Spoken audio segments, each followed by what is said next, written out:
Welcome to Stirred Up. I'm Jessica. And I'm Heather. We're two Midwest corporate pros and moms juggling boardrooms by day and ballparks by night. But here, it's happy hour, and we're trading conference rooms for craft beer. This season, expect more tea spilling and real talk. About the important stuff and the bullshit that comes with it. This is our version of Girls Night Out. And you're not just invited, you're our VIP. It's where we throw back, talk smack, and laugh until we pee. Where we spill a little, spin a little, and overshare a lot. Because the only rail we're staying on is the bar rail. So grab a drink, you little party animal. And let's get this shit stirred up. Okay. I don't have much to talk about today because I can't find my notes. So I normally handle the top of the house, and all I have to talk about, I have some grievances. I just need to think about them. Well, one of the things I was going to bridge us into when we got closer. Just keep talking. Let's warm up and let me find what I need. We're just doing it like we do when we go to the bar, which is what this is. Sometimes when I go to the bar, I just... Should we welcome them, though? Should we welcome people? Welcome to Start Up. I'm Heather. I'm Jessica. We are tired bitches. It's been a day. We lost power. I think we're feisty, too. I'm fucking feisty. I'm glad because I feel like I feel defeated. And at this point, if someone was like, I want to... Are you back on the Prozac? No. No. The Prozac, not being on the Prozac, I will tell you, does take my feelings wheel from 0 to a fucking 100. Yeah, that's what I mean. But it's generally not like, it's not all feelings. Just generally the ones of rage. I think. Or like just less tolerance in general, I think, for... I call them the well-does. We've been going on the show for a year now, so I'm just going to start fucking repeating myself because that's what I do in my everyday life, whether it be my children reinforce what or matters. my profession. Right.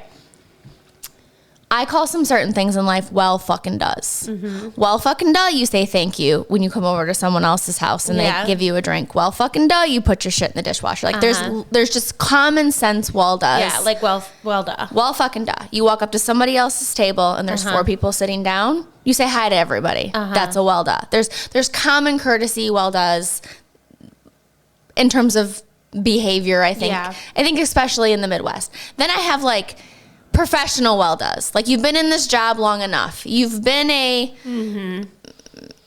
whatever long enough. It's a well duh that you got to put your helmet on before you get on your motorbike. Or like just common sense shit in any whatever. What I find not being on the Prozac does is gives you zero fucking threshold for well does. Like where when you're on the Prozac, you're like, well, Sheila didn't mean it. She couldn't help it. She doesn't have the capacity. And now I'm like, fucking well done, Sheila. Do you know what I mean? Yeah. And then it's just not stewing on it. It's like letting that rage happen and then quickly trying to let it go will keep you off the Prozac. I think, at least me. Doesn't solve for the OCD. That's right. Those are separate issues. Separate.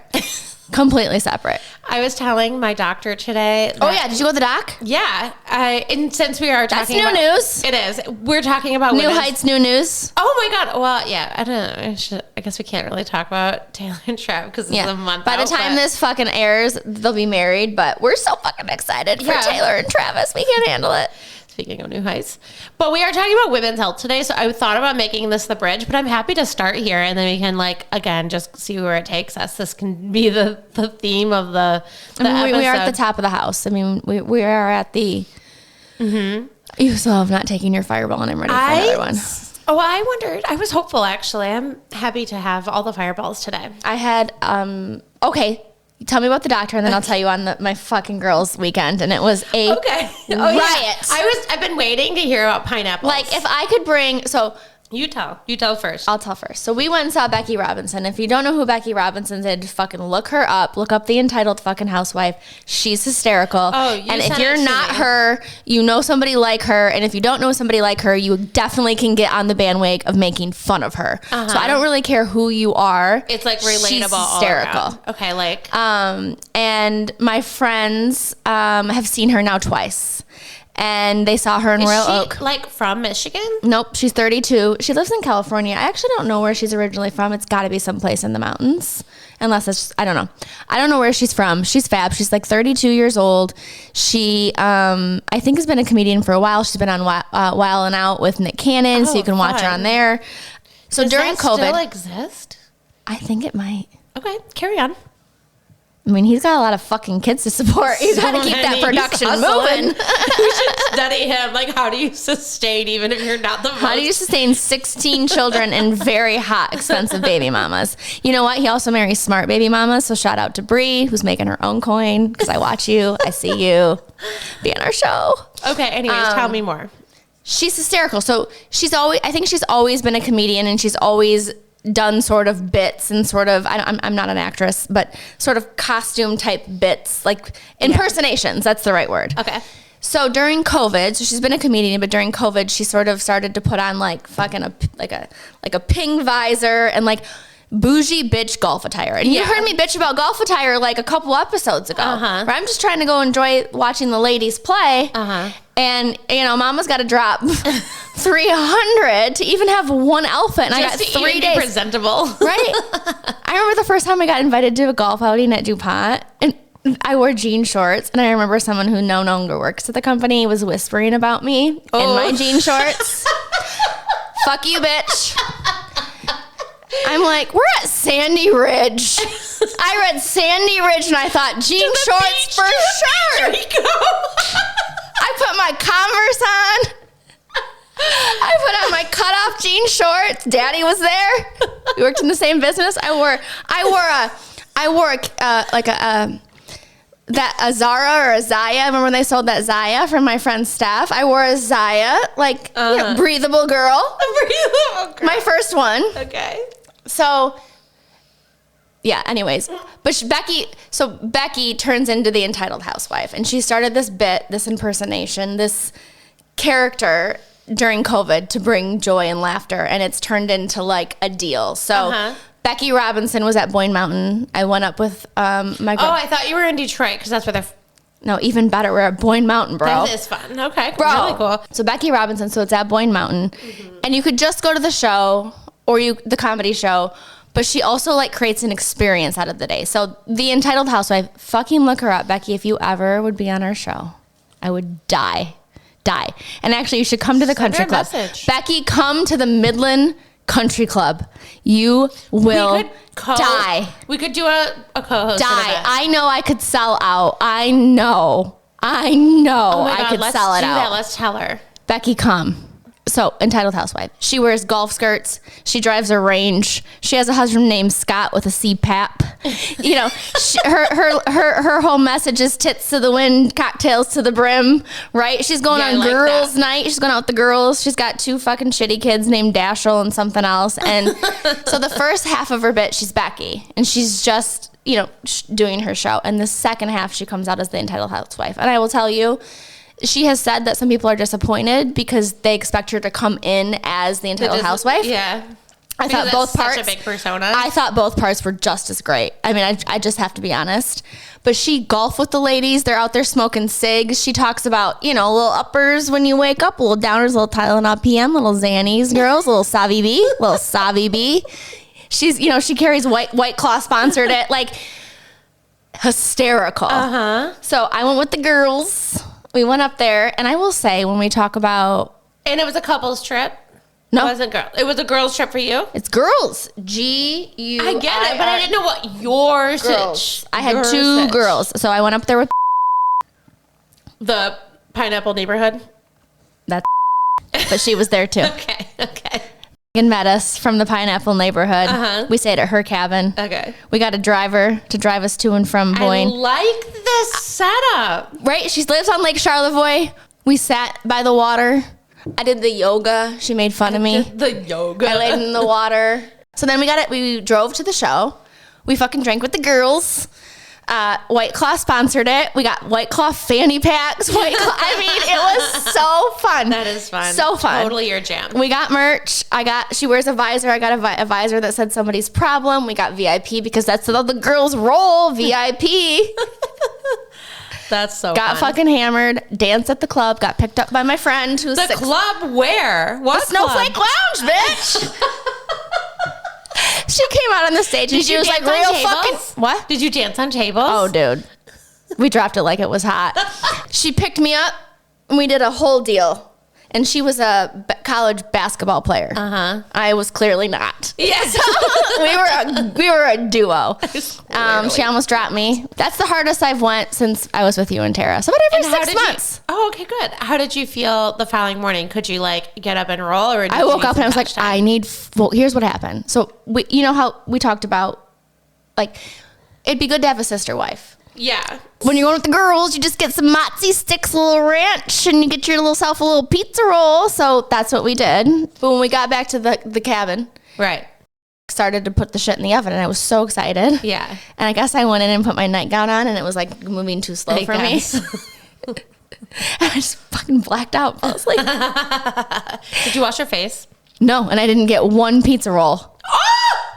Not one. So I woke up the next morning at like 6:30, like, I'm starving. Yeah. Like I want to die starve. And I ended up getting McDonald's around noon that day. Which is the right choice, because in McDonald's at 10. We tried Culver's. I've never had Culver's. What? What? Never. Oh, that's one for the books. Culver's is real food made by real people. It's real food. So when we decided to take our day off and do... But it's like not fast food. You need 40 minutes. I have an idea. When we do our full day sesh, maybe in between episodes, we do just a run out to Taco Bell, and then the next time we do a run out to Culver's. Yes. And we like... Yes. Becky talks about that too. She goes, you got to hear her talk, because she's like, you're in the range. You get a little Taco Bell here, a little fucking cheesy gordita there. Like, she's like, She does sound to me like a less elevated version of Margot on Hunting Wives. Yeah, Hunting Wives. She's like the country club lady. She's I know, going which to the is club. what Margot is too. And Margot's like a little trashy on the inside too, Well, yeah. Tits to the wind cocktail. When she fucking ended the show, and we'd been drinking for 6 hours, tits to the wind, cocktails to the brim. Yeah. I mean, I could have died right there. I've never felt more seen. You hit. I just can't play in this heat. It's hotter than Phoenix. I mean, my lips are as dry as jerky. Give me something out of the cooler. You know what? Give me 2. Or is that a tall boy? Perfect. Tall boy. I need 2 seconds, girls. I can't even get a buzz in this. Now you hit. I'll hit after you.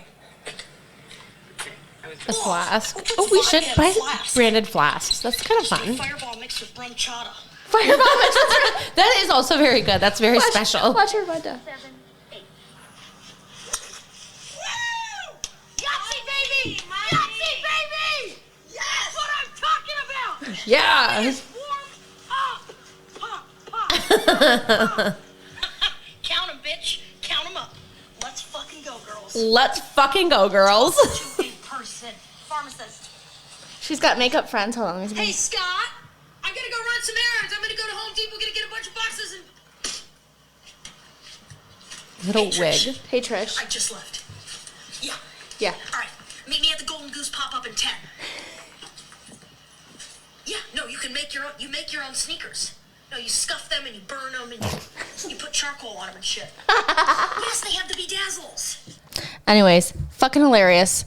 Girls, I'm not one to want to go on real large girls trips. Yeah, same. But like the right people with the right size. I really think the right size in the right like target event. I'm a big fan of comedy shows. Like, I gotta say, I am too shit's lately. funny. Okay. Like, you're not standing up at a concert, like, fighting people. Yeah. Like, I'd like to go to a concert if I had VIP. Well, the thing that I also like about, I like concerts a little bit, but what I like about comedy shows is that, like, everybody is on and off at the same time. So a comedian really knows how to do the ebbs and flows, because you can't be like, go, go, go, laugh, laugh, laugh, like, to die. You have to have some, like, I don't know. When we went to Matthews, all I did was fucking die. I know, but, like, part of it, I couldn't even hear him. I was dying. I died too. But I think part of it is, like, to get to the hook, you're listening. You got to wait for it to build. So you're like engaged. And then all of a sudden you're dying. And then he's going for like a couple of minutes where he's and you're just crying. And I was crying. I was crying. Laugh, cry. When she said tits to the wind, pussy to the pin. Yeah, pussy to the pin. She's out on the Boyne Mountain Golf Course if you look at her social, she's out on the Boyne Mountain Golf Course. She's ripped. She literally goes, you ladies will rip anything on the golf course. She'll smoke cigarettes. You'll smoke stogies. She's like, I did an welcome to Michigan, baby. She goes, I did an indifoot cut. I did a Steve. I did a Marlboro. I did a this. They're out there doing that. What do you call that when you... The wave. On the ground. The worm. They're out there doing the worm, dropping it like it's hot. And you know what? I've been on ladies' night golf. And I've been on two sides of the spectrum. I've been on the side of the spectrum where they're Tiger Woods sisters. They're so fucking serious. I would cry. And then so disappointed. How did I get lost my sort of this? jam where I'm just worried about, did we have the drinks on ice? And like, do I have to play this hole? Hold on. Is the JBL fired up? So so the country tunes and the fucking trap rap can play. Becky, our the Entitled Housewife, also listens to trap rap, so she knows. Yeah. Okay, so what happened to the doctor? Okay, so I went to see Dr. Elliott today. I told him I was. Is he right by my house? LV1. Like I could throw a stone at it. No, I have to go to Saginaw. There's one in Midland. Yeah, but they were like way. I wouldn't have had my first appointment until November. Ew. When I called in end of June. Yeah. He told you to cut out sugar so far, right? So like not rocket scientist. He's not said that. Just wine. Yeah. Which is sugar. Cut alcohol intake in half. Okay. Fireball! I was just going to say. Thank you, Dr. Elliott. My family doctor, like as nice of a person as she is, did not tell me that my results meant that I was pre-diabetic. Did not tell me that she has concerns about my liver. Did not tell me. Yeah, that's not good. Yeah. So that's also a problem. Yeah. So he's the first person that's like sat down and given me and also made a plan that I'm willing to commit to too. Sure. So if someone's just going to say like, oh, you have to cut your alcohol intake in half. And I was like, no, then what else can we do? And he's just going to have to work around it. But I'm going to be honest. Like, I'm not going to hide. Like, if I'm sitting here, if we're business partners, I'm not going to my outcomes don't necessarily matter to his like bottom line or, you know, so we're not true. It's not like that, but I should treat it like that. Like I come to him for a service, and if I'm not willing to, I'm not going to hide things, like then he can't consult me. Yeah. So I'm very honest with my healthcare providers. I have cut my alcohol intake in half. And I will also say, did I tell you when I told the nutritionist? I told the nutritionist that this was like they have like therapy, nutrition, blah, blah, blah. Like they have it all on staff. It's not just go see a doctor and you get full medicine. Service. They're going to work you right up. Yeah. Like they understand the root You will cause. Be healed by the time you leave. If you want to. Sure. I declined most things. But you know, they ask the questions and like they probe. That's the beginning. Whatever. So I said I would like to speak to the nutritionist, and I did say, so I was explaining my plan, and then I said, but also I went camping. So things were a little bit out of my control, but let me just explain like how I thought through my choices. And then he said, yeah, so Dr. Elliott asked you to cut back on alcohol. How's that going? Oh, you went camping. And I said, no, I switched to tequila. I felt like that was drinking ranch water over here. I felt like it's a very solid choice compared to Oberon. He laughed. He did. He did. Yeah. I think he thought I was joking, but I was serious. I thought you were joking when you told me too, but you were serious. I'm like, why tequila? Like, is it less sugar? Like, why tequila? Oh, it's just like the only liquor that I actually like besides Fireball. But is it less calories, less sugar? Yeah, so it's about 90 calories compared to almost 200 just slam per the Oberon. fucking high nooners. I don't like them. I think they taste disgusting. What about seltzer? A little bubbly. I don't really like seltzer. You can't drink a White Claw, bitch? Like one, but I normally used to like 10. You ever had a high noon ca? Ca? A high noon ca. What's that? It's a boat drink, bitch, where you take your Yeti and you put ice in it. That's what I did. No. And you put the high noon in it, and then you add vodka to it. High noon ca. Well, so here's my other thought, is that if I am putting my drink in a Yeti too, and like I'm mixing it myself, I have control over if I want to like chug a load with a lot of tequila, or if I just want to like scale back and drink seltzer water, which I do like seltzer water. I don't know. I'd like to hold the can. I think you need to revisit the White Claw. You can slam 10 of them and only have 900 calories. Just saying. Well, I mean, so the same thing with like the tequila. And 20 grams of sugar. That's it. There's 2 grams of sugar in those things. There ain't no I don't think there's sugar. any sugar in what I'm mixing. What? In tequila? Is there sugar in tequila? Alexa, is there sugar in tequila? I stand corrected. Whatever. Bitch. It just is the choice that I've chosen. It's and just an I like interesting it. choice. I think it was hilarious. The doctor's like, oh, sweet rationalization. That's what I thought. I was like, out of all the things. So we did not discuss Out of all alcohol the things, today. we're going straight liquor and water. Okay, Jess. Sweet transition. Like, that's kind of where I was. That's very Jessica, though. I started this journey on my period, and so then of course I also wrote down chug a load. Of course you did. You lost some pounds?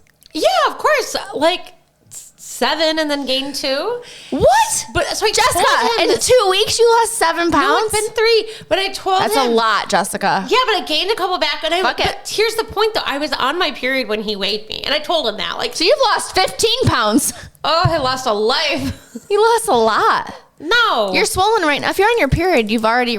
no, I was on my period. Oh. When you got weighed? Yeah. So you what should have I'm been saying. heavier. So I lost 2 pounds, but I'm literally at the same weight that I feel like I've been. No, like on the scale. This is the weight that I've been right now. Is the weight that I've been for a year. When Which will to he me redo your doesn't blood mean work, though? anything. When he'll be like, okay, your liver, your fucking... Oh, I did an ultrasound on my liver. What's wrong with that thing?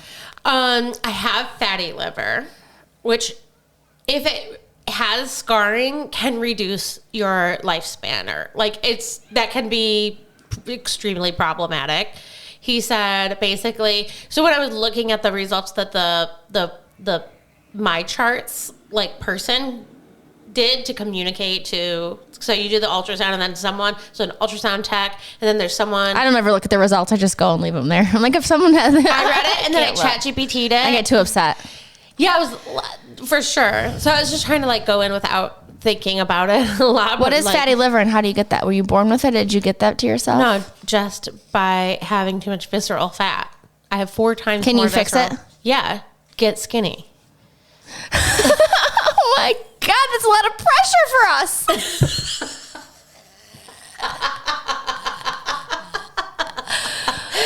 Yeah. We're just over here like, we're going to go Taco Bell on Tuesday during our day, and then we're going to try out Culver's. We got to revamp this shit. Hey, listen, give Jessica a code for homemade meals to get rid of visceral fat. No, I have to have 125 or 128, I can't remember the number, grams of protein, which is like an astronomical amount. Like you basically have to like... And then you can't shit. Oh, so then you have to increase your fiber intake to like Then you just 40. then you turn into a square block No, that's what I got. because it's too much fucking protein. And so much mental capacity, honestly. I told him, because I kind of wondering if I am actually like obsessive compulsive with a capital O. This is what I learned about. I don't think I am. No, you like, are. You got problems. So then Major fucking problems over there. I have like charts. We happen to find each other. It's just what happens. Like, all crazies and ultimately end up uniting. Oh my God. So I was like trying to explain to him the system. And he's like, he's like, open the tracking app, track it, and close the app. And I was like, huh? Oh my God, I'm crying. Anyway. Do you see your complex systems to life? If you guys saw, when I met Jessica 10 years ago, literally, this woman. What? What did I do? It's very hard to articulate you. You got to really kind of experience it. I think they are experiencing it. Every episode. Even when you're like, even when she goes out to the bar and it's party time, she has calculated the amount of party time into the day. Like, Yeah, kind of. how the party time. I don't know about that. But like, when you take on a thing, you fucking take on a thing. Yeah. That's what you do. Right, yeah. Whatever it is. But you have a system that no matter the thing is, you kind of apply that system. It gets worse as I get older, too, because now I just, like, I know the yeah, I think my goal in life is just going to be fucking throw a wrench in your day for the next 30 years. Just... I can handle it. I know you can. So actually, I should have listen, you're a carpool mom. You're a drop-off line mom now. You can handle anything. I have car drop-off stories, but they're not really that interesting. I'm just like, oh, yeah, here we go. No, I do have a story I should tell you. I have 2 of them, but I can't remember the one off the top of my head because I thought about them today. So I am a system person, and I also have things that I like.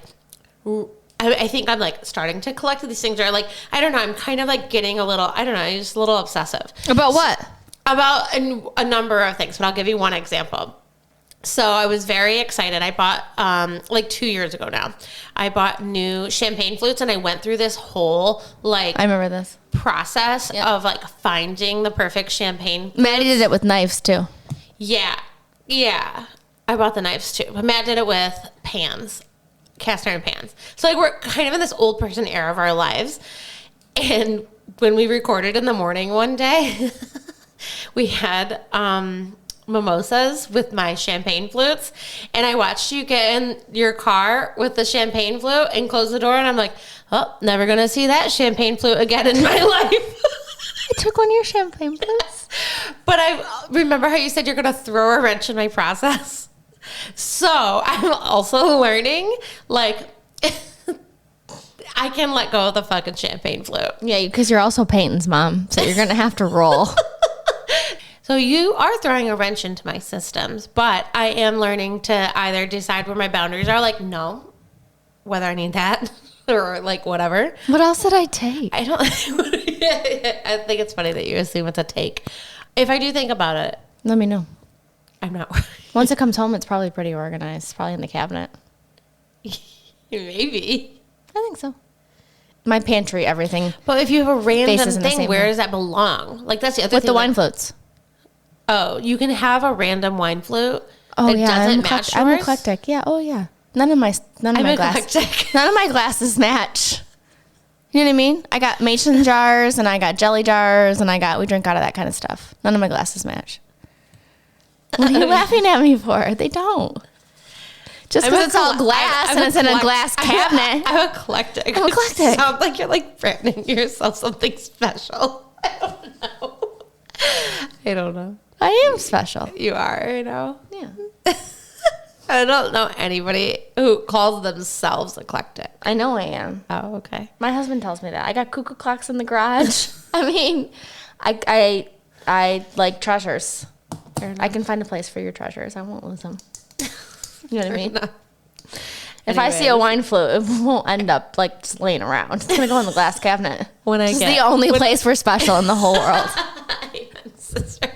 So I told you Sage this bitch too. I told you about PB. Should I tell the people?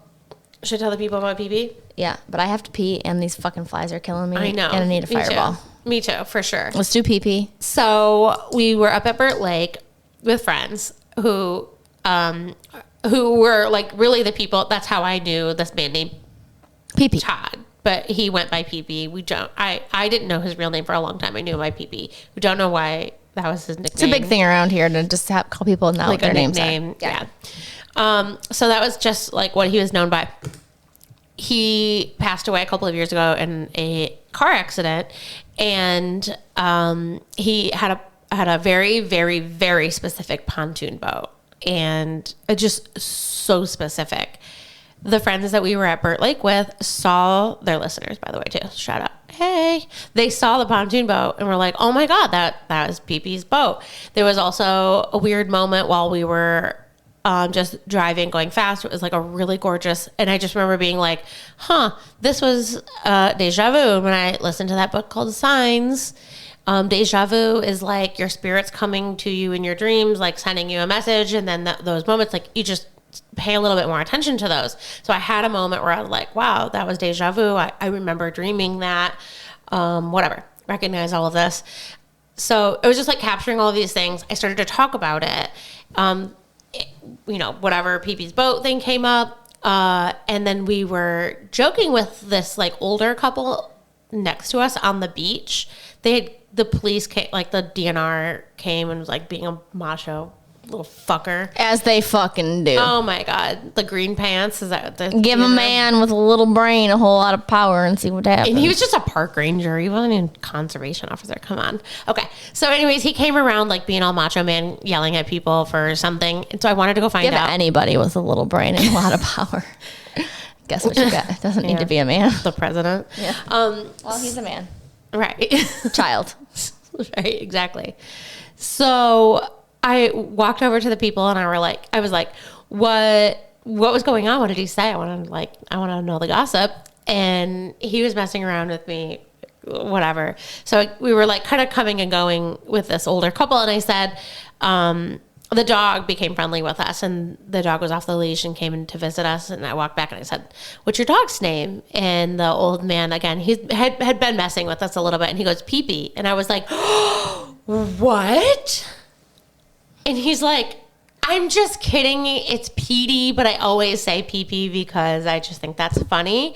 And I was like, "You have a dog with a nickname, Pee-pee, and we've been talking about Todd with a nickname, Pee-pee, through this whole trip." Did you tell this to Tara? Yeah, she was there. Oh, She yeah, was okay, there. I remember. Okay, yeah. What did she do? Oh my God, we were like all screaming. And What did the anonymous friend do? She couldn't fucking believe it. Also, we're going to, you guys, we're all about the shows these days. Like I said, we're going someplace with a fucking mission. We're going to Teresa Caputo. I'm also going downstate, and I'm seeing Tyler Henry with my mother-in-law. So I'm going to see mediums in September and in October. So exciting. So exciting. No, October and November. October and November. I don't know when I'm going. It's on the calendar. I will be there. So when I retold you this story the first time off air, Peyton was with us and she came walking up to me and she goes, "Mom, your skin looks like it's cold," because even just telling it, I had goosebumps. Yeah. Isn't that so fun? It's so good. Anyways, so that's my pee-pee story. In a couple weeks, you're going to be like, "I saw Jesus, Heather." I'm going to be like, "I told you. The only son of God." Do you see we're going to make national news? Yeah, I have one more thing to talk about. Okay. Did you see the priest, or what do you call them when you're not Catholic? Preacher? What do you call them? It depends on what they're usually like a preacher is a really general word. Okay. Pastor. A pastor. There you go. I know the priest. A pastor. So he was in 1984. Look him up. Look him up on Midland Daily News, folks. The trial's happening right now. Oh, I did see in 1984, which is the year I was born, 41 years ago, when he was a younger man, I don't know if they got him on like attempt to kill, but it was like attempt to do bodily harm with conspiracy, I believe, to a 13-year-old. So I'm making up all of the legal terms, but it was not good. He was convicted of like trying to hurt or almost kill sexually a little girl. And then they hired him at a church in Midland and didn't do a background check. And then he is now on trial, jury trial, for at least 5 to 6 people who've come forward as a 60-some-year-old man, and some of them are below 13. Most of his charges are above 13. One of them is sex crimes. Right, but he basically preyed upon the teenagers of the church. Yeah. But after the church hired him, on trial for, I think he did other things that he's not on trial for, like. I guess the point of my message was he was a fucking gross pervert, and then and then you hired him into your church. Like, call out to all churches before you just hire people. Spend a little bit of money and do a little bit of background checks. At the schools, you can't even volunteer. Do a little background checks before you ask your congregation to write the checks. You can't even volunteer as like a chaperone at school. Mike and I have gone through full blown background checks to do anything with the school. Yep. Mike's an assistant coach. He's had to do all the things just to have it on file. So why aren't churches doing the same thing? Well, maybe they are now. Remember, you just said this was like the 90s, right? He's on trial right now. But he did this recently in Midland. They hired him. He got convicted in 84. Okay, good. And now, right? Like, so some of these crimes also have, like, is there Jessica? I was just gonna. I didn't read it because I think you had to have like a subscription or something. I have that 99 cents. I tried to do it. The takeaway message was whatever he fucking did, he was a pervert, and then you hired him into a church or whatever you hire. I don't care if it's a church or do do the work. Just do a little bit of work. Be All a right, little so curious. Keep us posted. I will. It's going to be on TV5 and TV12 almost every night. It's a big deal. Good. I mean, he was one of the largest churches. I mean, it's... Which one do you know? I thought it was Stark, maybe? Oh, that big one? The Bird Church. I think I know who goes there. I don't know. Don't quote me. I don't fucking know. All I know is that this man was a pervert. We hired him here. He was been a pervert for a lot of years. 5 or 6 people have come forward, and my gut says multiply that by by a bunch of other people who don't want to say a damn thing. Totally. And they're probably not going to get him on everything, right? But he's a grosso, and in my opinion, we just hang him in the streets. Because if the devil's taking him over, then let's try again. Yeah. I don't have a lot of tolerance for child molesters. Right. Same. Capacitated or incapacitated, either way, like, you're possessed by something that ain't good if you're going to hurt the babies. Yeah. Like, it is a part of who you are. You're gross. Something is, whether you want to call it a chemical imbalance, whether you want to call it nurture, nature, the devil took your soul over, like, whatever you believe. You're not a functioning member of society, and you can either, I don't know. I don't know why we do trial for things like that. I mean, I get it, and I don't. I will always. At some point, we gotta cut. At some point, you just cut their hands off. I don't know. You catch somebody fucking stealing. You catch somebody catch somebody diddling a little kid. Yeah. Okay. On that note, we'll transition. Let's take On a that peek. note, just please delete all of this. I think it's a little deep. But watch the trial. I don't have any tolerance for it. It's taxpayer dollars. I'm sorry. You were convicted grosso. You're going to tell me you know what I mean? That's a lot of money and a lot of time to what? To what? To put them away for life. And then what? We'd still pay for that. Yeah, we would still pay for that. Yeah. I don't really want to pay for that. Yeah, I don't disagree. Okay. Well, we'll stir that up later. Hold on though. That's an excellent segue. We're going to talk about the jail system. Not today. Oh, I was like, we are? I did not come from Not here. today, but that's an excellent segue. Okay, so that's going to get saucy. I can't drink it all when we talk about that. Okay, so I'm not even drunk right now, and I still have a very strong opinion about child molesters. I don't want to spend $1. Preluding, like, not even an Easter egg, but like, hey. That's on our agenda. We're going to talk about this season. The system. And I didn't realize that some jails are privately owned. Privately owned, like you and I could own a jail, like we could an old folks home. Yeah, that's strategic. There would be nobody in my jail. I did have we need to get into it now. I have like so many thoughts on it. That's a whole episode. Yeah, I have also like. Do you think there's a business of like putting people in there so they can keep the rich people rich with their jails? Or am I like naive me? Naive me was like, oh, they should be private because that's the most efficient way to run something. And we would never put anybody in there. Like naive me was like, the system wouldn't ever encourage that because that's just like the wrong thing to do. And now current day me thinks like that's 100% like a system. The Trump regime is like doing that. No doubt, like intentionally filling up private prisons literally building private prisons just to like encourage a system for it and like get rid of people that they don't want. They've always said, get rid of them, so we have to pay for them in the prisons. The taxpayer dollars. Yeah, but then they don't have voting rights, so then they can control. You can't vote. I don't mean to stir it the fuck up and be a complete twat waffle, but I'd rather have you helping me fucking plant my grass than be in jail. Yeah, I know, but that's just not who's controlling these things right now. I know, but I'm just saying. Okay. It's fucked up. Okay. Okay. Before we tap into the real tea, we've got a message from a new sponsor and a personal friend of mine, leadership coach Lisa Tarkington. Every single one of us can reflect on a time where they might have felt in a season of transition or feeling stuck trying to get to the next level of leadership and career development, perhaps shifting from a tactical execution to true strategic leadership. That leap can feel overwhelming and sometimes really frustrating, but you don't have to do it alone. So what Lisa does is she helps people that maybe feel stuck. Maybe they're battling from some self-doubt or just wishing they had stronger communication, wishing someone understood them the way that they're trying to convey themselves in certain areas of key leadership skills.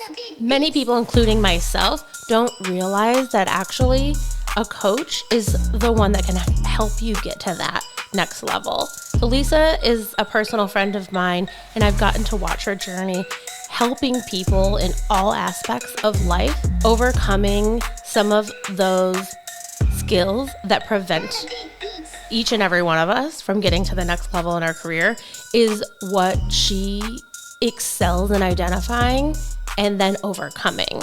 She's done it herself, and now she's in the business of coaching others. So Lisa is an adventurer at heart.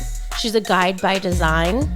She's a certified coach through the International Coaching Federation with both corporate and entrepreneurial experience. She's going to put you first in guiding you to meet your goals and step fully into the leader you're meant to be. Here's the thing. Coaching works. 80% of the people who coach do report increased self-confidence that help them get to that next level. Over 70 benefit from that improved performance and stronger communication. The results do come through. Thousands of leaders have already grown through Lisa's coaching and workshops, and now it's your turn. So here's how you can find out. Head to lisatarkington.com/coaching and get your free consultation. When you talk to her, let her know that Jessica sent you or mention the podcast. Again, that's lisatarkington.com/coaching, because leadership isn't about getting things done. It's about becoming the leader you're meant to be. This is for me and the girls. I don't know what's happening. Water. Maybe hand, foot, mouth. I don't know. She's good. She's happy. She likes it. Okay, you can have it, baby. She's mouthing it, baby. Hey, we have water in the That's okay. garage fridge. All right. Well, we got water in the fridge for you, Heather. Shout out to Smart Water. Sponsor us. Sponsor us. Okay, this is Mom and Heather Rome. Okay. Bye. I love you so much. Bye, babies. Can you please take Bells too? Hold on. Bye, big boy. Chabella. Women's health. This is a big, wide open. You know what I also thought about? I'm like, okay, I have to put it in the context of this show is girls' night out, right? It's 2 hours of our week where we go balls to the walls. Now, we also are not going to pretend that we knit the rest of the week either. We like to hang. We like to put our party pants on and we like to do the things. But generally, this is our girls' night out. Yeah. But I did think, what right do we have to talk about women's health? If you think about a market assessment, you're where's our right to fucking play? Okay, so that's a good point. But I'm also I drink water, I do the walking, I do the yoga, I get a solid 8. I try to get the protein in. Excellent point. I pray, I meditate, I try to be a good person. I try to have an overall. And we're at the age where we are experiencing women's health issues. My fucking shoulder got frozen from just sitting in the car riding to Boyne in a very expensive car. I could barely get out of the car. Which is a menopause symptom. That's right. Mm-hmm. I have to keep it very fluid. You know what I mean? I gotta flow it. I gotta flow it. I need to swim. I need to yoga. I need to sweat. I'm over here cracking my shoulder, but I've been doing that for years. I also don't breathe when I think. It's not really. It's an extreme sense of concentration. So when I left here yesterday, I was having so much fun, but I didn't breathe. But I didn't breathe. I was just basically yelling at ChatGPT for 20 minutes. Right. So I have some degree of research, but I thought this is my personal take, that we experience women's health through our own lens. And I just thought this would be an extension of the spill. This is the real tea. I love that you're... Jessica, you don't have a system. You're completely stepping out of the box. I thought you were going to give me a bunch of facts. I have facts. Thank God. But I don't have a narrative. I love that. We're going to drive the narrative? Yeah, we'll drive the narrative. And then I have 5 pages of facts as I choose. I want to talk about when you got your period. And I want to talk about when you got pregnant. And I want to talk about all the things. All of that. How'd your mom tell you about sex? I got a book. Okay, let's talk about it. I don't know.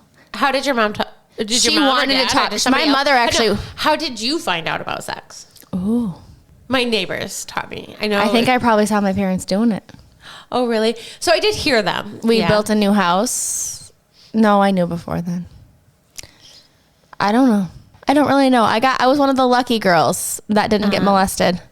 So probably later than most. How were you told what sex was? She tried. I think my mother tried to talk to me about things. Or maybe she didn't. I don't really know. She might have tried and then she gave up and then put a book in my room. A family member of mine. And I never read the book. Ever. That would be something I would do. A family member of But mine. I found an 18-year-old boy when I was 15.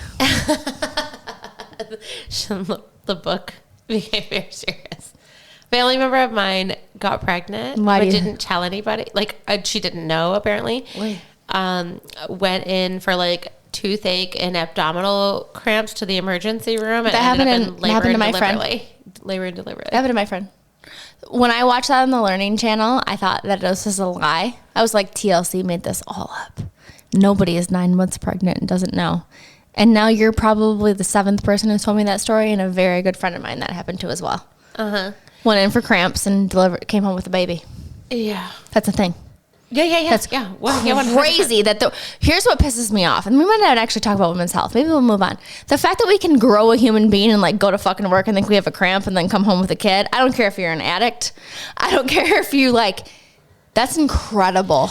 So some of my That's facts. incredible, Jessica. Do you know what endometriosis is? It's terrible. Yes, I do. It takes on average 7 to 10 years to diagnose because and 1 in 10 women have it. It's horrible from what I hear. We know undiagnosed women with endometriosis. Am I even saying it right? So heavy periods, pelvic pain, infertility. They're just dismissed as normal stress-related issues. 7 to 10 years diagnosis. Can I tell you something about my daughter? My daughter needs an endoscopy, and she's already been referred to an endoscopy from Covenant to U of M. I'm just going to call it out. And U of M, because she was feeling very uneasy at school for a plethora of reasons. Basically, when we finally got referred, I was on Zoom and Mike was there because I was traveling, and was basically like, your daughter has anxiety. We're not giving her an endoscopy. And 2 years later, when Liv feels much better mentally and more confident and like, she's, having her moment, she still doesn't feel good, like, inside. And her primary care is not referring her back to U of M because she thinks they're going to have a bias for anxiety.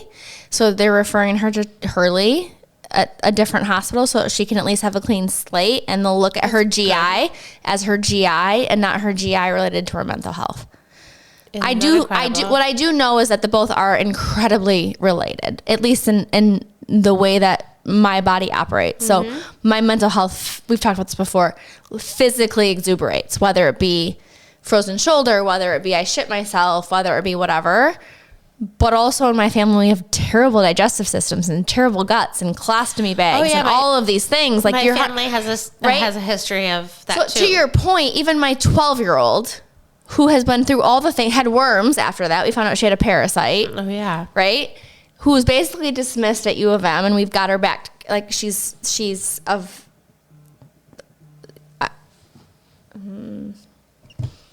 she's a healthy, thriving baby girl. Mm-hmm. Right? Today. Yeah. Super. Thankfully. But her belly still fucking hurts. So we have to send her to a new hospital because they have bias because they chalked it up to anxiety. Right. That's my point. That's outrageous. It's outrageous. Uterine fibroids. That's how I got my hysterectomy. Affects 70 to 80% of women by age 50. Did you know that? Can I tell you my fibroid story since I'm older than you? Can you? I can. I got the COVID vaccine, and then I got the first time, and then I got frozen shoulder shortly after. Let me tell you my story. I'll just tell you the story. I just want to weave in one. Go ahead. Also, effects of vaccination because they're only tested on men. It's really bad for us. I have friends women side effects. I have friends who are doctors who can't practice anymore. Okay, carry on. Because they can't move their hands because the COVID vaccine gave them and they believed in medicine. Like I have a really, so I got one COVID vaccine and then all of a sudden I got frozen shoulder. And my shoulder hurt so bad I'm not kidding you. Like I could pull it off my fucking body. Like I can't explain the type of pain. There's this type of weird pain that like wakes you up in the middle of the night. Like you're having a constant sort of like 3 to 4 labor pain that doesn't go away right after I got the COVID vaccine. Then I started to have a period like that never fucking quit. Like it never fucking quit. Yeah, for like 8 or 10 weeks or something. And then I'd wake up in the morning and like I couldn't walk down the stairs. Like I did it. Like I'm not a fucking baby, but like my knees hurt. Like I was walking down, like Mike said when I got out of the bed, it was like Skeletor. And I'd have to like... I do feel that way every single morning when I wake up. It hurts. I feel like I can't even walk. It hurts. It hurt. And also, so there's that piece. And then I have the family history piece. So your point, this wasn't tested on women. My cousin is 10 years older than me. She had uterine fibroids, and hers got... What happens with uterine fibroids is they get so large that eventually you have to... I had a vaginal hysterectomy, where they like laparoscopically do the things, and they pull your uterus out of your vagina. When your fibroids get so big, they can no longer do that. And it's like bigger than delivering a baby. So then they cut you hip to hip and like, it's like you're having a C-section. And so what happened to me I had a period. I wouldn't stop bleeding. My muscles hurt. I couldn't get it together. I wanted to fucking kill everybody. Like, I didn't physically feel good, and then it started to affect my mental health. Not the inverse. Right. It wasn't mental health and then physical health. It was truly like I don't feel good, and no one's listening to me. Yeah, I'm losing my fucking mind because here, people. Nobody's me. listening to me, and you know how we are. Like we have a problem. Dude, I called HP printer today, and I wanted to cry because nobody's fucking listening to me. No, Somebody asked me today, what do you want out of your career and your life? And I'm like, I just want to have a seat at the table where someone pays attention. I don't actually care if you listen to my fucking outcome. Like, I don't actually care if you take my idea. It was very frustrating. And then it made me crazy. Yeah. Crazy. Because I'm like, am I fucking dying? I'm shitting my pants. I can't stop bleeding. My muscles hurt. I weigh 108 pounds. My hair is falling out. I also have a very stressful work situation. So I'm like, not the perfect test pool. Yeah. Also. Right, my work situation was incredibly stressful. So I get a ultrasound like a year when I start to bleed, and they're like, "You have uterine fibroids. They're small, whatever." They like measure them. They're like, "Okay, this is uncomfortable." And also, I was tiny with like this fucking gut. Like I joke about the Grinch naked. Yeah. That's where that came from. Right. Like, I took a picture of myself for spring break. I'm like, how do I look in my suit? And Mike's like, great. And I'm like, no, that's not true. So then a year later, this was still going on. And then I lost my mental health mind in my, what do you call it? What's the lady doctor? What's the doctor who does like OBGYN? And I was like, I'm losing my fucking mind. I cannot fly without bleeding. Everything hurts. So I had a hysterectomy. Oh yeah. Okay. So you had my fibroids in a year before for pre-op had like, I don't know, I'm making this up, doubled, tripled, quadrupled in size within a year. So you have these like masses. So I had one of a lime, one of a cantaloupe, one of a something. And the cantaloupe one was sitting on my sciatic nerve. So that's why I was sore, but I also like would be like literally. Yeah. And she had me upside down for a very long time. She told my husband, like, I gave her the surgery ultimately because medically, by definition, I was just out here like trying to survive till I needed a hip to hip surgery till I had a watermelon. Because my cousin had a watermelon. Right? Her fibroids grew to a watermelon. So my cousin had to have the full hip to hip deal. We both know somebody who ended up that 100%. Exact way. And they basically said to me, 12-week recovery. Like, it is horrible. Yeah. And you know what my fucking boss said to me at the time? You know what my fucking boss said to me at the time when I mustered up the courage as a 37-year-old woman to tell him that I needed a hysterectomy? He said, oh, don't worry about it, kid. I have a 16-year-old, like, could do your job with his fucking eyes closed. A 13-year-old and an 11-year-old. Don't worry about a kid. My neighbor had the same procedure, and she was running in 4 days. That's what he told me. And I said, sweet. Good for her. Thank God. I was like, well, not all bodies. So and I was just like, well, I'm like, that's super amazing for her. Not all bodies are created equal. So when she did the surgery, she was like, thank God we did that. So I do know that uterine fibroids also, I mean, it's all sorts of things. They write them off as if you have a hangnail, is what I know about women's health. Endometriosis, fibroids, COVID vaccine, all of our symptoms are a third of women today that exist in the world, because a third of women who exist in the world right now are of menopausal age, are going through menopause. If men were going through the conditions that women experience, Didn't you tell me Benjamin Franklin slept for like 2 weeks or some fucking shit? yeah, like he was like sad. He was sad. Thomas Jefferson was sad for months. So he stayed in bed for months. Yeah, like fucking world leaders. That was also of its time. Okay. They didn't have email. Thomas Jefferson was tired from making his rounds with his staff. Right. Impregnating his slaves. Is that too harsh? No. Facts don't have feelings and data don't lie, bitch. He has the children in the family tree to show it, and the fact of the matter is that's the fact. Only 8% of NIH, National Institute of Health, Yeah. research dollars explicitly go to anything explicitly focused on women's health, such as uterine fibroids, endometriosis, any of the unique challenges that women Tell me about women's research. So when they're like, get the vaccine, it's going to make you feel better, Karen. And you're like, sweet, but you only tested it on John for the last 100 years. And like, we're not like, the only thing we have in common is like, Can you guess when medicine started to be tested on women? yesterday, not yet, maybe someday. Like 1990, like 95, 90, Correct. 1990. Yeah. So in 1977, the FDA guidance explicitly excluded women of childbearing potential from early phase drug trials for like citing fetal protection, which is kind of crazy because the pill was available at that point. So like maybe you could also just put in that criteria.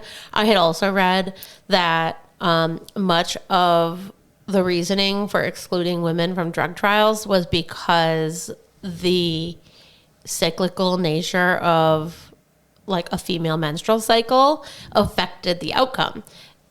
But like, what the fuck do you want them to do when they're taking it? Or if you're a woman, you'd be like, thank God you're showing me all the different seasons of life so I can test all of them to make the best. But if you're just but if you're a drug company and you're trying to pump out a fucking pill, you don't give a shit. Right. Okay. Yeah, so it was in the 90s and somewhere in the 90s, but it wasn't until 2016 when it was explicitly required that sex had to be considered like a biological variable mattered, even if it was an animal, not necessarily even in human. 2016 became a requirement to get NIH funding. Who funds the NIH? The federal government is becoming defunded right now, and I wasn't really in the emotional state to go down that rabbit hole because it wasn't women's health explicitly. That's just another problem. So one of the famous issues is Ambien. So Ambien was basically tested only on men. It was approved in 1992 on studies that were almost exclusively male. Women metabolize the active ingredient in Ambien more slowly. So if they take the same dose, it leads to higher blood levels, particularly in the morning. So women were like taking their kids to school in like a complete blackout. Like they're operating, but like not. Resulted in car accidents. I don't know, like fucking crazy. It took like 15 years. Finally, the FDA cut the recommended dose for women in half. So That's basically what's happening to you. And we're not even in a crisis yet. yeah. You were not blacking out in half. So you fucking never, you didn't even misdiagnose, you never properly diagnosed. Yeah, Like, because it was studied on men and then women newsflash. Newsflash. Okay. Okay, so heart disease, cardiovascular research was only done on men. Women actually present different symptoms for heart disease. Women get shortness of breath, nausea, fatigue, and jaw pain. And the classic symptom of heart disease and a heart attack is chest pain and shoulder pain. So we respond very differently to a heart attack and heart disease, and that was like actually. I'm a big fan of the Go Red campaigns. Like I remember that's their full bullets. Doubt is there's a lot of companies who do really well with the Go Red campaign, and Go Red is all about women's heart health. I'd be interested to see how much research is there, but the messaging makes sense because they do say nausea, shortness of breath, fatigue, and jaw pain. And for years, women were sent home from emergency rooms. They were having heart attacks, but sent home because they were misdiagnosed. Oh, it happens today. We had a safety moment at work, and one of my colleagues was explaining type 1 diabetes. And like, let's say you go to the emergency room and you say you have nausea and they won't give you anything to drink, but you're a type 1 diabetic and you know you just need apple juice. Well, the protocol says nothing, no juice. When the diabetic knows, like that's a very like simplistic example of like what they have to explain to doctors to even like type 1 diabetes is the same way. There's like so many things that don't have research. It's wild. It's wild. Aspirin for heart attack. On men, aspirin reduced heart attack risk was known a thing for years. It's only recently coming out that aspirin for women reduced stroke, but not heart attacks. My grandma had a stroke. She had a couple of strokes. My grandma did too. Lung cancer has historically been labeled the men's disease because clinical trials are real heavy. Women metabolize nicotine differently and have greater susceptibility to carcinogens and different tumor types as a response of that. So different screening options. I'm sensing a theme here. Like we're just fucking different. Yeah. Women make up 80% of autoimmune patients, but trials are misrepresented. Why do you think? I don't care what the research says. What's your hypothesis? Throw it the fuck out here. Vaccines, stress, childbirth. What is it? Why is 80% of autoimmune women? I'm going to ask ChatGPT. I need to know that. I just need to think about that. Okay. Well, you keep talking, but I need to think about that. I'm thinking. That's why some people's shows are 7 fucking hours. I'm just going to read this too because I think it's super interesting because this is what we do. If we weren't on camera, this is what we would do. It says, the often cited statistic that about 80% of autoimmune disease patients are women is based on epidemiological data across more than 80 identified autoimmune disorders. The gender skew is one of the strongest in medicine, and it reflects a mix of biological, genetics, and environmental factors rather than a single cause. Epidemiology data points, prevalence. Autoimmune disorders affect 24 million Americans, which is 7 to 9% of the population, and roughly 4 out of the 5 diagnosed patients are women. Lupus. That's so much. Lupus, 9 women to 1 man. Hashimoto's, 10 women to 1 man. I actually know women. I have friends who have lupus. I have friends who have Hashimoto's, which is a thyroid disease. 3 women with thyroid disease. 3 women to 1 man have MS. I know several women who have MS and rheumatoid arthritis. 3 women to 1 man. I know several women who have rheumatoid. Onset coincides with reproductive years, ages 15 to 45, implicating hormonal influences. Exceptions. Some autoimmune diseases like type 1, diabetes, and ankylosing spondylitis affect women and men. This is part of the show, folks. Biological disorders, hormones. Estrogen boosts immune reactivity, which can increase autoantibody production. Testosterone generally has dampening effect on immune response. So, like, I think our hormones are amping up the things. Men's hormones are fighting them. This is what they're saying. Pregnancy and chimerism? Pregnancy and Chimerism. We'll pretend that's a Starbucks pronounced word. Okay. Microchimerism. Okay. Fetal cells remain in a woman's body for decades, potentially triggering immune dysregulation. That's interesting. Facts. Immune system shifts during pregnancy and can unmask or flare immunity. Genetics.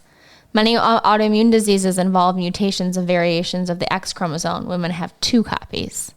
X-linked genes such as FOXP3, TLR7, and CD4L regulate immune responses. Having 2 X chromosomes increases susceptibility. Yeah. They're susceptible. Susceptible. Increases susceptibility if one carries risk variants. Immune system differences. Baseline immunity. Women generally mount stronger antibody and vaccine responses than men. The heightened immunity helps against infections, but raises risk of self-reactivity. So, like, what it basically says is our bodies are able to self-regulate more than men's. And when you fucking give us a vaccine sometimes and dysregulate our own ability to self-heal, you fucking send our system into these bullshit overloads. And then you didn't test the vaccine on women, and you can't even, like, microdose it. Like, there's less probably research about vaccines than there are microdosing mushrooms. Because probably a hot fact. Probably not true, but probably. But the heightened immunity helps against infections, but raises risk of self-regularity. But why would women be more? Because we're hormones. childbearing. Our hormones are different. Where the estrogen hormone, it reacts differently than testosterone hormone. Yeah, and I guess the reason I was wondering that why is probably because simply for childbearing purposes, like it's trying to protect the body. I bet. Correct. Oh, I see what you're saying. 100%. We already doing. You know how I see it? Jesus built us to protect people growing inside of us. And then I think even beyond that, I think actually like the bee has a hive, and when someone in the hive dies, the queen bee knows. That's no different, I believe, to human beings. Just because your children are born outside of your body doesn't mean there's some sort of like sense or hormone or whatever that, like, no matter where they are, they're connected. Do you know what I'm saying to you? I think your point, the women's body self-heals, but it's like a shield of protection in the body, outside of the body, whatever. But generally to this point in the body. Do you know what I'm saying? Yeah. Women. I don't know my theory. Mine's different. Go ahead. But like, okay, so what do you say for when a bee dies in the hive, and no matter where it is, the queen senses it's dead? What is that? I don't know, but I don't know that that's true. It is like, true. I don't know that. That's true. Look up when you kill a bee from a hive, what happens to the other bees. In all of my learning of raising a hive, I did not learn that. But my point is, like, that's a different function. What I'm trying to get to is that we create life inside our bodies, and then we give birth. When we do that, some of the things that you read was that the DNA from our child infiltrates our body. We also build antibodies that protect our body even when the child is outside of our body. When we're breastfeeding, the response, like when a child's mouth touches the nipple, there becomes a contact that tells the nipple what antibodies to create to protect that child. It's magic almost. Yes, that's what I'm saying. It's magic.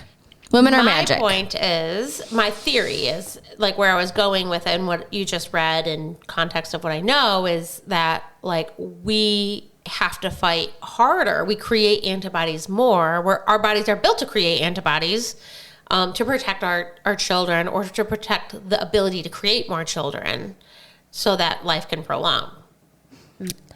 I am completely lined us up. I don't know if we actually have to work harder. I think we work naturally harder than what men need vaccines to do.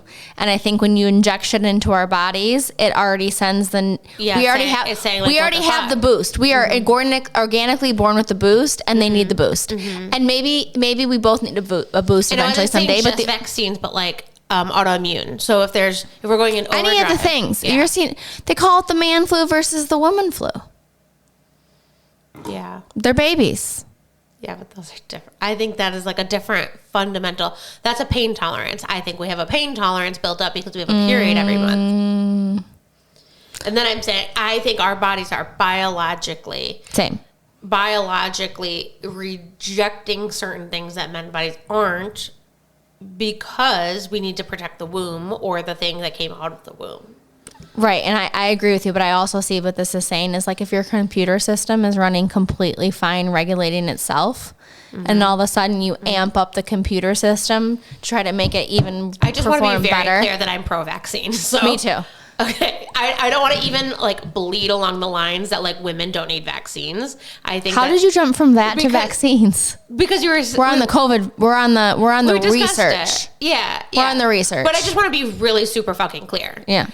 For you and I, I'm very pro vaccines that are tied to science and data, and like I don't want to become I don't want to become the state of California. Yeah. But I also don't want to sit here and tell you to get the flu shot because I don't get it and I'm not getting it. I don't want to tell I'm not a health professional, so I don't want to tell anybody to do anything today. So maybe that might have been you went from A to Z. How did that happen? Heather, you just gave the analogy that like some computer systems can protect themselves, and we were talking about antibodies protect themselves. What they're saying about your analogy to be confused with the fact. Because we were also talking about sensitivity to vaccines, and you told your story about how you got a COVID vaccine, and then you ended up with a hysterectomy. You can say whatever you want, but I would never get the COVID vaccine again, and you can put me on air saying that. That's all. I'm an active COVID. I'm an anti-COVID vacciner. You can put that on the internet. I'm fine. Like I'm fine. I don't think that has anything to do with like polio or hepatitis. I just didn't want to. I didn't even think we were there. I just wanted to be super clear. Great, but you're being very aggressive. Okay, I'm sorry. I'll back down. I'm sorry. It's okay. I just wanted to be super clear that I wasn't like going there. Same. Okay, I'm sorry. But I am being very clear that I would never get the COVID vaccine ever again. And I do think there's not enough research at all with what we're putting into women overall today. And I do think the women's body has the ability to self-regulate in a different way. Yes. That could benefit from medicine if we did the research. 1,000%. But we haven't done it. Right. Until 1990. Okay. Well, we weren't even including, that's not like women's research. That's just like literally including women in men's research. Wild. Or like men's drugs. Yeah. Yeah. So how do you feel when you go in there and they just want to like put stuff in your body? I don't know. I haven't had that experience yet. Putting stuff in like someone just wanting to put stuff in my body. Well, when you had kids and stuff, like, and you had to have like, do you want this test or do you want this like?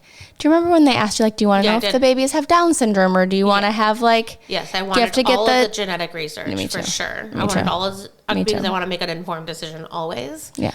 But I did I had been trying to get pregnant for 2 years before I got pregnant. So I had 2 years of like. That's what I was wondering if we were going to segue to when it was just like, did you ever get any concrete medical answers or like ever feel heard as like a lady and how many ladies you had a very hard time? I mean, I was just told that like this is the experience of women. This is the experience of pregnancy. 1 in 4 women have a miscarriage. So 1 is normal, 2 kind of sucks. Keep trying. In between kids, I had no medical answers though. Like no, definitely not. In between kids, I had an ectopic pregnancy, which is like as when your embryo, so the fertilized egg. My body dropped an egg, the sperm met the egg, makes an embryo, it's becoming a baby. Might be the first time anyone's ever explained this to me. Fair enough. That's a great question about you, but I think you are right. I'm not even saying it sarcastically. No, I mean it. It's like a drip campaign. I'm not saying it sarcastically. I'm listening. I didn't know what ectopic pregnancy was before I did not either. But like I'm maybe a little sarcastic because I know you know what an embryo is, but not everybody does. Break it down. Okay. No shame here. Go back to yours. But I do think it is important too because we're in the state of like no abortions. I had an abortion. I had to have a fertilized embryo removed from my body or I would bleed to death. And the bleeding had begun. I had let because I have a high pain tolerance, which is also like happened to my some of sister-in-law. the stuff with women is that we have a high pain tolerance. Is that because we bear children? I think so. I think like we have to endure periods. Makes like, have sense. you seen horrible. the Men who put the period things on? yeah. And then I watched the girls do the same one where they put it on their arm and at a bachelorette party had to take a drink while getting shocks to their arm. And like, of course they could fucking do it. These guys can't even. You think a little stay period standing. cramp's gonna stop us? We'll take a couple Tylenols and go to the bar. Exactly. And go to work and take care of children and probably have sex. Like all of the things, even though none of those things we want to do. None of those things we want to do. You fucking hurt. It's terrible. I was boating at Burt Lake. I knew it was going to, I'm 29 days to the dot. So I knew the month before that I was going to be on camping trip when I was on my period again next. So we're standing there at the beach and I'm like cramping. And it just happens to be me, Matt, Alyssa, and the kids. And I'm like kind of whining about it a little bit. And Matt's like, are you okay? What's wrong with you? I'm like, I'm shedding the lining of my uterus right now. It hurts me. It hurts me. I tell Mike, like it hurts. I tell him it hurts me. Yeah. I'm shedding the lining of my uterus.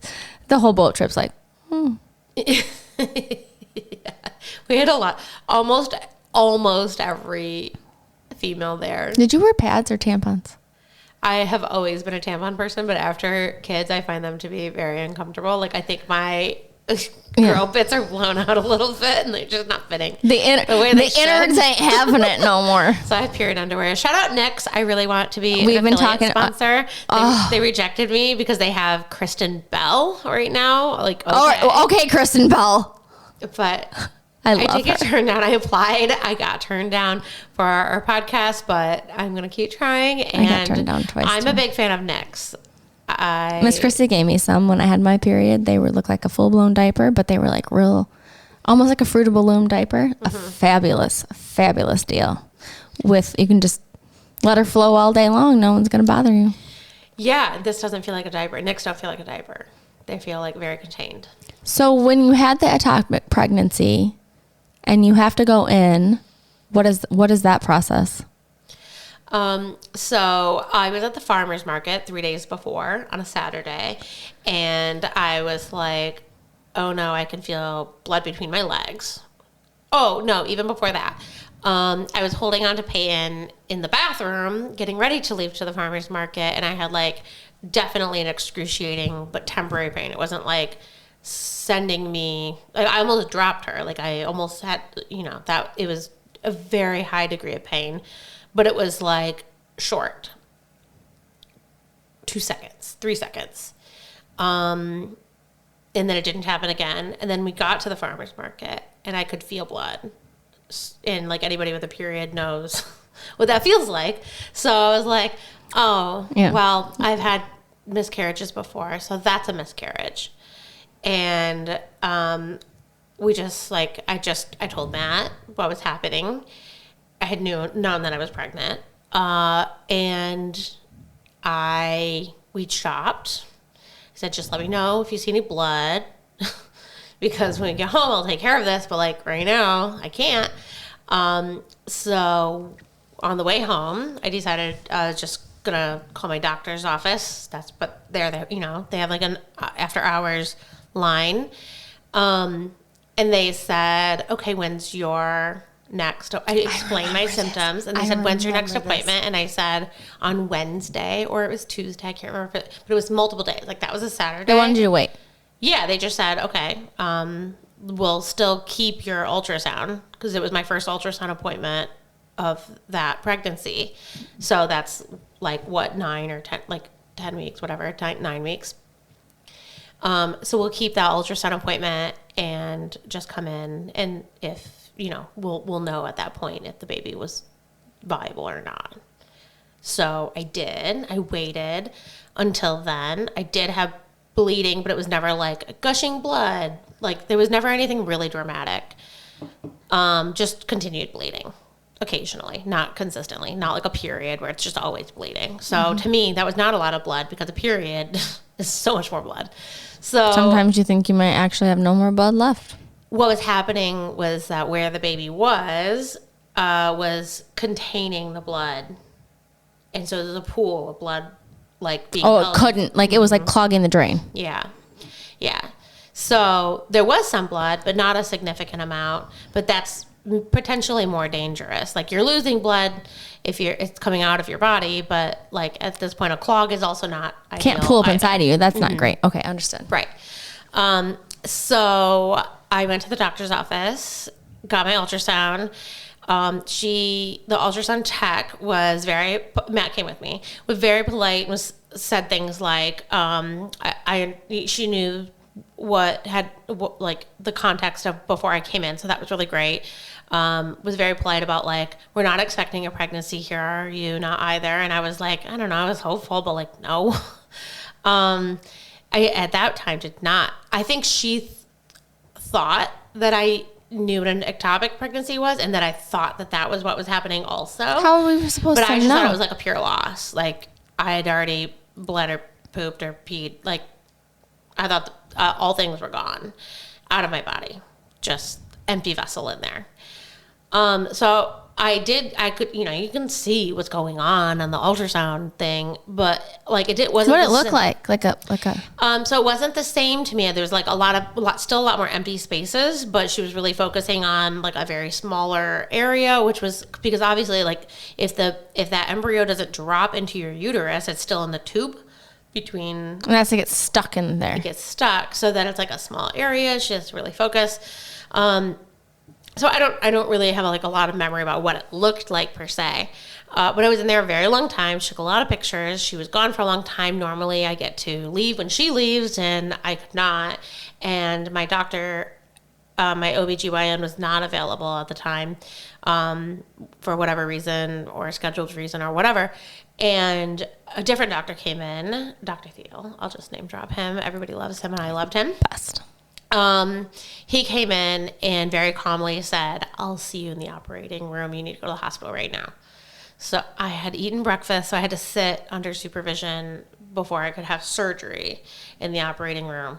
But so I had to sit there for a very long time, make plans for my daughter, and explain to my mom that, hi, Mom, I'm pregnant, but they're taking it out. Please pick up Peyton. What did your mother say? I understand. Okay, got it. So go in, have surgery. I came out of surgery, and the nurse, as I'm being woken up, and I'm like shaking and crying. That's what happens to me every I time. hate And it. that makes me cry. Shake, get I freezing. shake. And then Yes. I'm sad because I'm cold, and then I cry. And I don't know why I was And repeat. crying, but like all of the above. And the same thing happened with a C-section. I was shaking and crying coming out of a 100%. C-section. And I did not like Any that. surgery. Yep. Yeah. So all of those things are happening. And she goes, he couldn't save it. And I thought she meant the baby. And I was like, yeah? I already thought. So then I was very Not even confused. funny, but you're like, okay. No, I was very confused as to what even happened. And then I get back into the room. And Your tube. And then someone did explain to me that he couldn't save the tube. And so then I was upset even more. But like also an even more emotional reaction, because then I was like, will I ever get pregnant again? Because who knows? It's already, like I've already had miscarriages. If you're now half as likely, you only have half the eggs. Like, no, well, you still have an ovary, you just don't have a tube. And I don't know. It's just very confusing. I got pregnant after my next period. It ended up being fine, and that's Clay. Like, it's great. But like, it was a Looking back, wild though. ride. Looking back. Well, the only thing, I mean, I don't know looking back. So one thing I would say is the first two miscarriages I had were before I even had any kids, and I just thought like I'm a fuck up. Like I blamed it on myself. Oh, yeah, that's I what they had say. one child, so I was like, I will be forever okay because I have a child. This is what we wanted, and like I'll be fine if I can't have any more. And the difference was When like, you say you fucked it up, like the only thing you would have done is had too many, like an Oberon, one too many days, and you would have gotten it together. Like when that's you not say you even- fuck it up, what do you mean by No, that? that's just like my body was need- incapable. I wasn't like even choices that I could make. Okay, I need to understand that because I've never had a miscarriage. So I've heard Mm-hmm. a lot of women say, "Oh, I fucked it up." What does that mean? Yeah. I don't No, it's understand. just your like your out of- physical just like out of I'm your sure each control. woman's experience is different too. Yeah. Yeah. Because Control versus also- out of control, but you really felt like my body just fucked it up because for us. Also, after trying for a long enough time, it was never about like anything that was within my control. I would have already known how to do and have done it. Sure, Like that would sure, have been okay, like okay, the yeah, I see easiest what you're fucking saying. choice. No, it was just like I am A lot of self-blame. I'm a personal failure. Yeah. With the ectopic pregnancy, I was also sort of feeling like I came out of it being like, oh, this thing kind of attacked me. Like I almost died. And then I wouldn't have been able to be there for my The child you actual have. child that is here. So it felt different to me. I almost felt relieved that at least it was solved, but like kind of shocked that any of that happened. Like, I don't know. It's just like a weird thing. Yeah. It's weird as a listening to it, it feels like a very overwhelming, confusing, all the things. I feel like not like when you say it's a weird thing, it's all the things. What is happening? Why is it happening? What is happening? You don't even have the chance to think about it. And to your point, like I never thought about it before of like, I now have a human. Mm-hmm. And you said this thing like attacked my body. That's what it felt like. Yeah. Mm-hmm. Yeah. Yeah. I didn't think of it as like a viable child that I was losing anymore because my life might have been at stake. Yeah. Was at stake. And so when you circle back to the point when we were bringing into the story and you said, I've had an abortion. And like Yeah. in some states, like I'm sure do you have, what's on that list? I want I some didn't more. put any abortion. Okay, good. That's all right. Whatever you I didn't got. put any abortion data. So we've talked about this before. Like when we talk about women's health, we also have talked about what's even, we talk about us as white women, but we've also talked about women of color. That is a statistic that I have. I want to hear what you got. Like way less heard. Like just dampen the voice and voice is less heard. Outcomes are more sad. I think is the overall synopsis.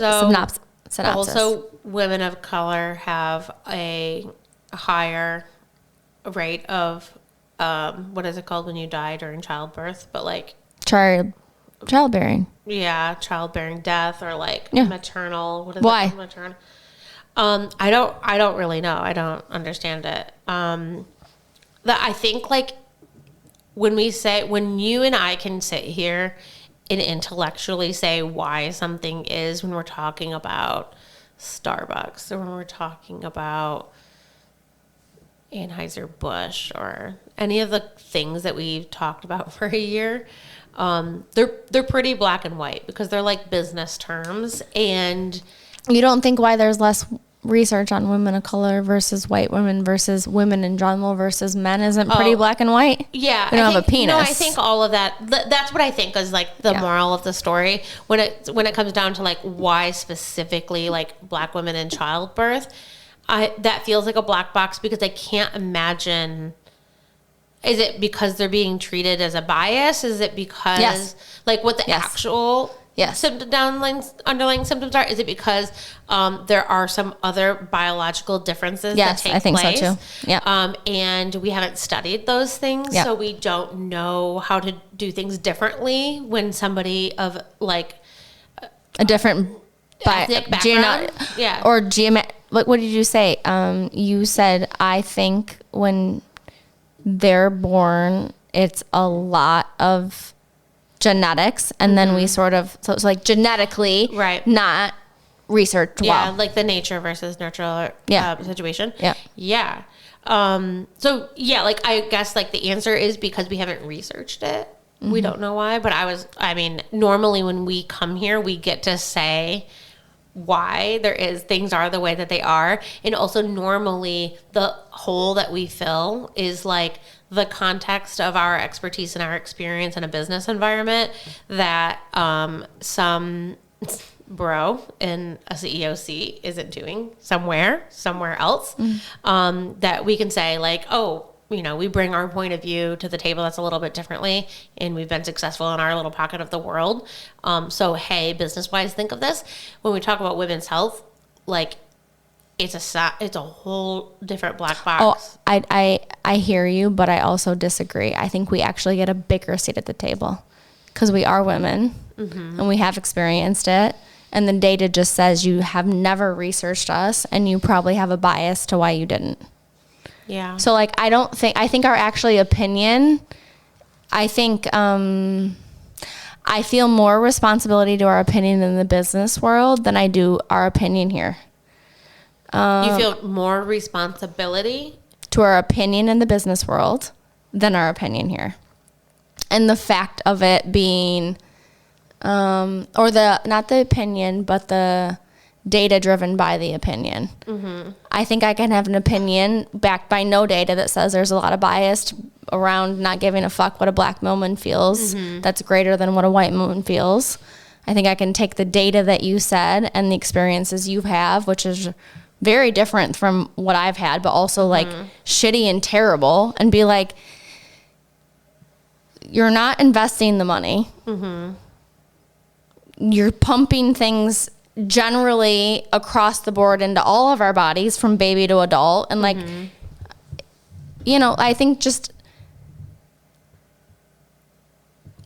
the whole point is like bringing the conversation to the table. So I think like as we evolve, as you and I would sit here and have the same fucking conversation and say a bunch of things that probably didn't make sense, but at least make people think a little harder.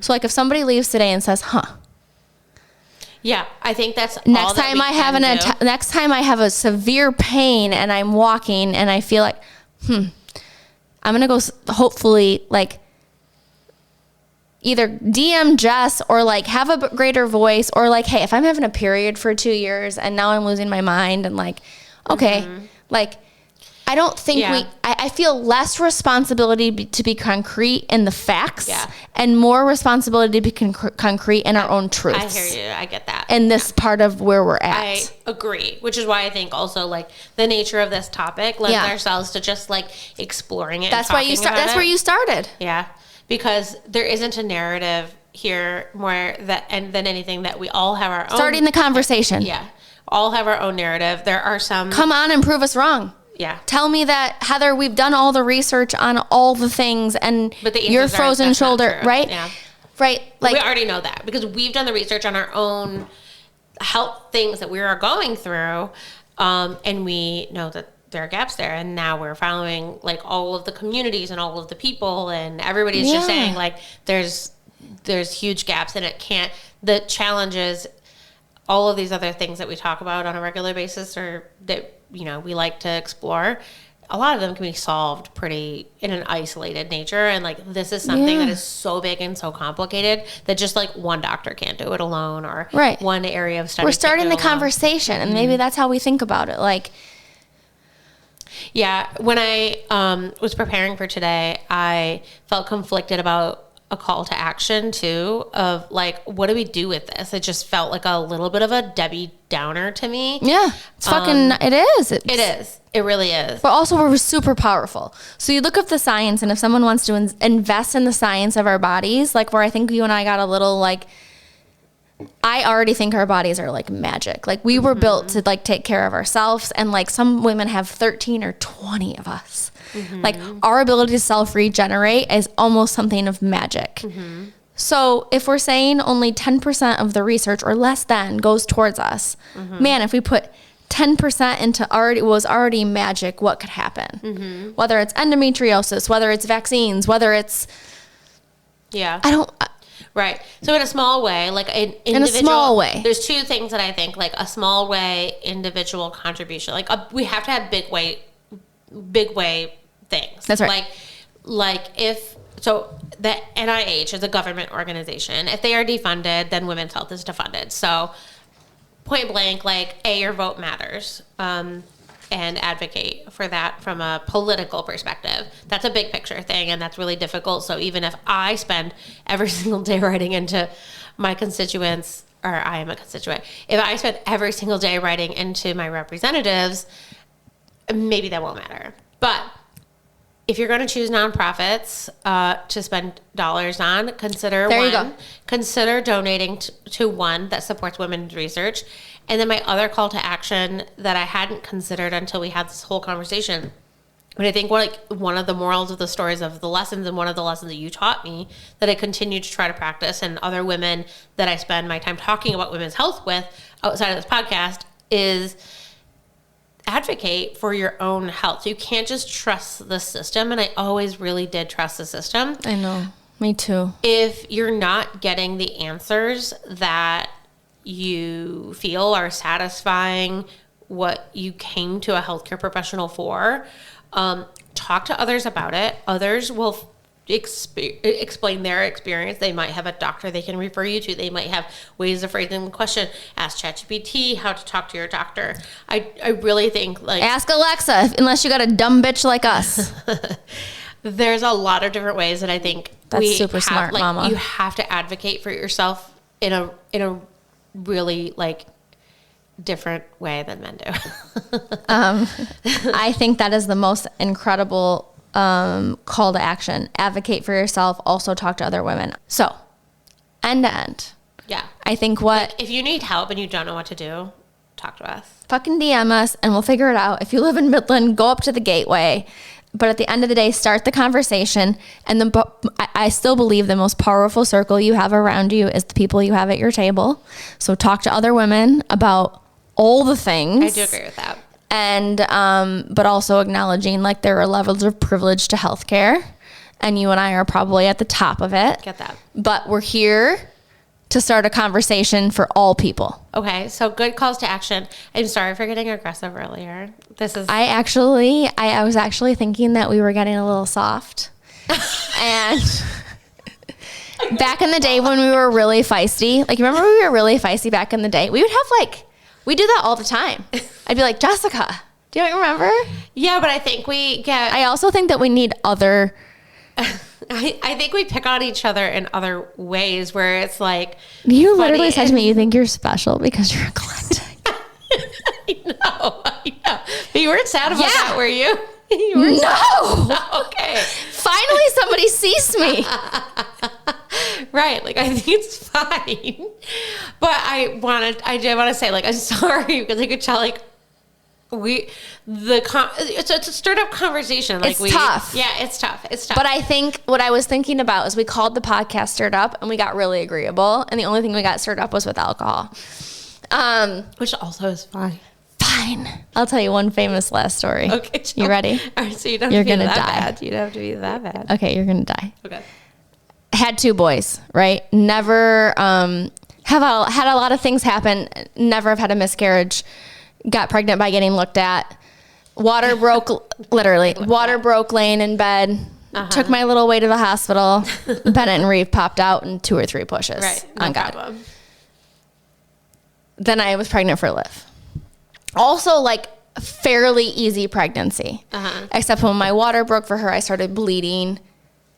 Bleeding. Never happened to me before. Nobody ever told me your water can break and you can bleed. So I called 911. I lived in Lee Township, west of fucking 30. Guess what happens when you call 911 and you're pregnant and you're telling you're bleeding? A domestic. They call the volunteer fire department. Oh yeah. You ever, because those are the first shout out to the volunteer fire department in Lee Township. But when I was 23, I didn't need you to see my kakook because you were either friends with my dad, tried to date me, or want to date me. Yeah. Or maybe I'm thinking too highly of myself. You're just really like the V. Either way, you graduated with them or they graduated with your dad. 100% not having it. I'm between. 7. So I call 911 and I'm like, somebody just tell me I'm not dying. Can I take my shower and go to the hospital? My final shower. Like I have for my other 2 children. And they're like, ma'am, get on the front porch and assume the birthing position. I'm not kidding you. I'm not lying. This is not a lie. Now all of a sudden, the fire department's coming. Assume the birthing position. Also, as a modern day birthing people, There's no single birthing Mike and I position. also dropped out of Lamaze class when I was 23 pregnant for Bennett. Went. Because Grey's Anatomy was on and we didn't want to miss it. Also, we were doing this like doggy style position thing where he was rubbing my hips and he whispered in my ear, "Bitch, it's black." And we laughed and got yelled at and never went back because it was Grey's Anatomy's night. It was Thursday night, baby. We were in the prime season. Did you have DVR? If we fucking missed that shit, we were out. Not happening. So assume the birthing position. I swear to God, my mother lives down the road. My mother doesn't bother to tell me until after I deliver Liv and she's healthy that, oh yeah, it's normal to bleed sometimes when your water breaks. Nobody on 911 told me. My mom's like, Heather Lynn, 911 is not a hospital answering service. They're not medical professionals. They are dispatchers. I'm like, then bitch, get me to the medical fucking professional. I'm bleeding. And I want to know if I need to get to the hospital and I'm going to lose my baby or I can take my fucking shower. I think you did the valid thing. Hold on, wait. They pull into my driveway. We have one car, a Grand Am, me and Daddy and 3 babies, 2 here and 1 on the way. And they are coming in my driveway and Daddy fucking went out of the driveway and the emergency services followed us all the way into M20. And Mike's like, Heather, I'm pulling over. I said, you pull over this fucking car. And if you pull over this car, you are not pulling over for the police, the fire department. You are fucking taking me down to the fucking Pink Palace up at Mid-Michigan Health. Escort. You just have an escort, like a police. And as soon as someone told me, like, you're okay, ma'am, I was like, okay, great. John, Dick, and Harry aren't going to look at the cucaracha on the front porch so I can be on the cover of the Lee Tucky Times. And, like, they're not qualified just as if you're okay. I know these boys. They're just I'm pretty sure they were going to check the blood pressure, which was fucking elevated. Check. You know what I mean? Blood flow elevated, right? Like, literally. So we literally had like a police escort to deliver Liv. That explains everything. She came out and then the like bitch didn't eat for 4 months and we ended up back in Covenant. Long story short, women's health. I think the reason we wanted to talk about it was you gave 4 or 5 very solid medical example. But I think at the end of the day, we laugh about it, but as we should. There's a lot that is happening. There's a lot that hasn't happened. There's a lot to be done. We want to start the conversation.